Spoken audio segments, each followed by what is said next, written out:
Once upon a time, in a magical city called Wonderland, a curious girl named Alice resided. Wonderland was a colorful place filled with twisted streets and amusing inhabitants. The buildings shimmered with all the colors of the rainbow, and there were talking flowers that sang joyful songs. There was also the Mad Hatter, who adored tea parties, and a Cheshire Cat who could appear and disappear with a wide, mischievous grin. One sunny morning, Alice decided it was the perfect day to explore. She donned her beautiful blue dress and grabbed her sketchbook, ready to draw all the incredible things she would find. As she walked through the bustling streets, she admired the colorful shops. One shop had flowers that sang sweet melodies, while another was filled with watches that danced and twirled in the air. Alice was having so much fun that she lost track of time. While sketching a large mushroom growing sugar canes, she suddenly heard someone calling her name. It was the White Rabbit, looking very worried and a bit frantic. "Alice, you must come quickly," he exclaimed, his voice trembling. "The Queen of Hearts has lost her crown, and everyone is in a panic."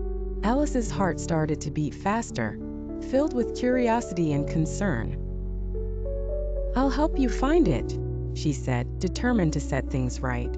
The White Rabbit nodded and led her to the royal garden, where the Queen of Hearts was stamping her foot, clearly very angry.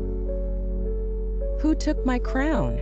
she yelled, her voice echoing through the garden. Alice stepped forward, trying to stay brave.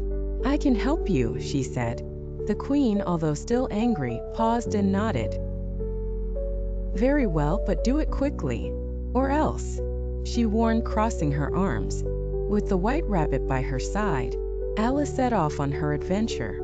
They first visited the Caterpillar's Cafe, a cozy spot filled with the smell of sweets and tea. Inside, a wise caterpillar was lounging on a mushroom, smoking a hookah. "The crown is hidden where dreams come true," he said in a gentle, calm voice. He handed Alice a small glowing seed. "Plant this seed where you wish to find it, and the truth will be revealed." Feeling inspired, Alice and the rabbit thanked the caterpillar and hurried to the enchanted garden, a magical place where wishes grew like flowers. The garden was filled with vibrant blooms, but as they searched, they found nothing. Just as they were about to give up, they heard laughter nearby. Curious, they followed the sound.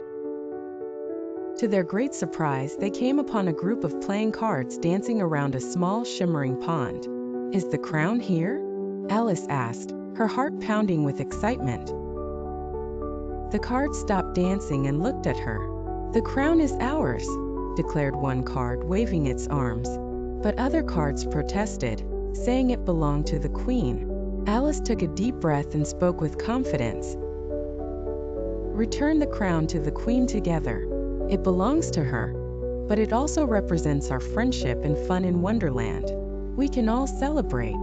The cards hesitated, thinking about her words. "Maybe she's right," said one card, nodding. They all agreed and formed a line, carefully lifting the crown from the pond and handing it to Alice, their faces illuminated with hope. With the crown safely in her hands, Alice and the White Rabbit rushed back to the royal garden. When the Queen saw her crown again, she broke into a broad smile, her anger melting away like snow in the sun. "You did it, Alice. You saved Wonderland," she exclaimed, clapping with joy. To celebrate, the Queen invited Alice to a grand tea party. The royal garden transformed into a magical place, decorated with colorful banners and tables laden with cakes, pastries, and steaming teacups. The Mad Hatter, with his large hat and bright smile, poured tea for everyone. The March Hare danced around, urging everyone to join the party. As the sun began to set, painting the sky with shades of orange and pink, Alice felt warm with happiness. Not only had she found the Queen's crown, but she had also made new friends. Everyone gathered to listen as she recounted her tales of adventure, stories of bravery and kindness. The Queen, wearing her sparkling crown, laughed and applauded, clearly enjoying Alice's stories. The tea party continued late into the night. The flowers sang joyful songs, and even the Cheshire Cat appeared, adding to the fun. He smiled at Alice, saying, "You see, Wonderland is a place where the unexpected can lead to the extraordinary." After the party, the Queen thanked Alice for her bravery.